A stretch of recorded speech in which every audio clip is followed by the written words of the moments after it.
Hello, in this video I want to show you how to install Microsoft Edge browser on Motorola Edge 30 Neo.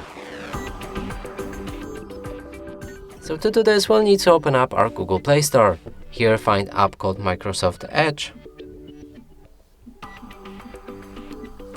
Hit the search button, then select this app and install it.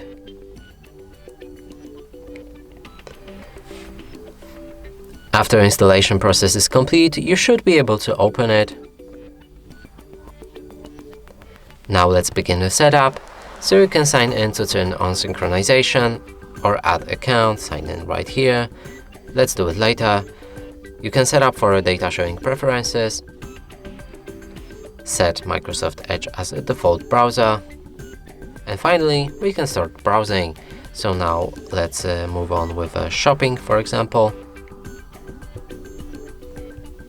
And as you can see, the browser works fine.